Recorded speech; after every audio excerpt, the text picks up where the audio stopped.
आज तक मुख्यमंत्री जी ने उसका जवाब एक का भी खुद ने नहीं दिया है। बहस करिए, विधानसभा के इस मंच पर आइए। राजस्थान के किसी भी चौराहे पर मैं बहस करने को तैयार। अब कौन से बहस करना चाहते हैं? एक शब्द भी विधानसभा में बोलते तो ना मुख्यमंत्री जी उनका उत्तर देती। अगर उनको बहस ही करनी है तो जाकर राजनाथ सिंह जी से कर लें। कोई बहस की बात करें और दुर्भाग्यपूर्ण बात है।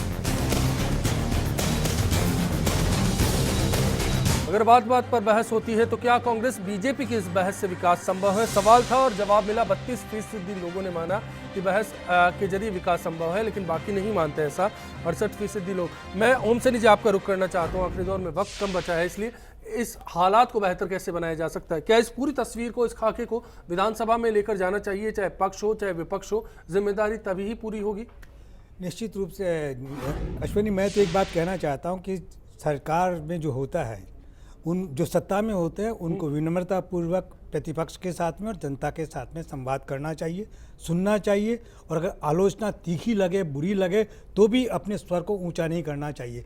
हो ये रहा है कि राज्य सरकार जो अभी शासन में है और इनके जो भी नेता लोग हैं वो जिस तरह की भाषा बोलते हैं वो भाषा ठीक नहीं है।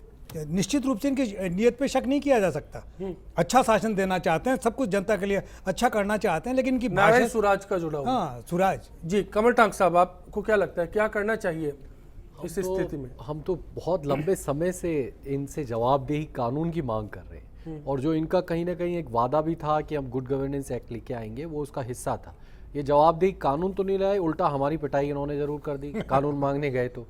और उन्हीं का एमएलए है और अब उसके ऊपर भी कार्रवाई नहीं कर रहे हैं, तो जवाबदेही समझ में आता है कि चलिए आखिर में चिलावत जी से जवाब लूंगा। अर्चना जी, आप भी बता दीजिए कि अब क्या उम्मीद कर रहे हैं? ये बहस विधानसभा में हो जाए तो ठीक होगा?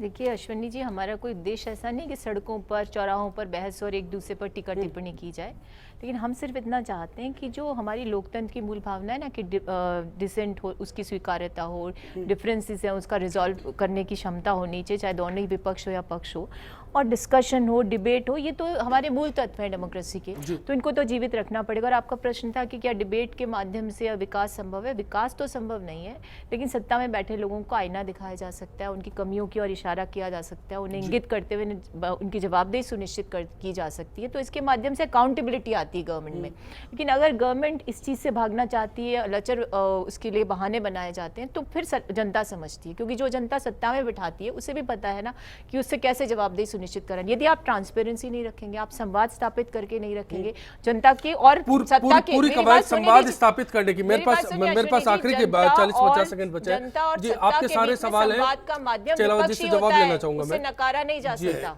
निश्चित रूप से नकारे नहीं, विपक्ष का सम्मान करे और जनता को निश्चित रूप से विपक्ष को अपने प्रश्न पूछने का अधिकार है, जवाबदेहीता मांगने पर पिटाई ना हो। लेकिन होना चाहिए, सरकार की योजनाओं के ऊपर बहस होनी चाहिए, चाहे वो भामाशाह की योजना है, भामाशाह स्वास्थ्य बीमा योजना है। कहाँ विधानसभा में होगी तो तैयार है? सभी जगह तैयार है, विधानसभा में भी हम तैयार हैं, यहाँ भी हम कर रहे हैं। ऐसा नहीं हो कि आप कटारिया जी को ही हर जगह लेकर घूमेंगे। यहाँ अर्चना जी के सम्मान में हम बैठे हैं, हम इनके साथ करेंगे। मैं जो कह रहा हूँ, मुख्यमंत्री स्वच्छ जल स्वावलंबन योजना के बारे में हमें चर्चा करनी चाहिए, स्वच्छ भारत मिशन के बारे में हमें चर्चा करनी चाहिए, सौर ऊर्जा उत्पादन के बारे में हमें चर्चा करनी चाहिए, ग्रामीण नहीं, जो स्वराज संकल्प पत्र में जिन वादों के जरिए आप सत्ता में आए, क्या उन पर बात नहीं करनी चाहिए? पहले कौन पर बात करें? जो सरकार ने अपनी मर्जी से हासिल किया वो, या फिर जिन वादों को लेकर आपने सत्ता हासिल की उन पर? जो हमने जिनको हमने अपनी घोषणाओं में लिया था, हाँ, उन पर बात पत्र में, उस पर हम बात करने के लिए तैयार हैं। मेरा सवाल 72% से ज्यादा हमने उसके ऊपर अचीवमेंट किया। प्रश्न यही उठता है, जब सवाल यही है और सवाल करते रहना चाहिए। लोकतंत्र की स्वस्थ परंपरा का हिस्सा है कि सवाल कीजिए और जवाब लीजिए, वरना 5 साल बाद हर बार आपको मौका मिलता है। आप सभी का हम यहाँ बहुत बहुत शुक्रिया अदा कर रहे हैं। आप भी पेशेंस रखिए, 3 साल का वक्त बीत गया है, जवाब देने की बारी आपकी भी आएगी।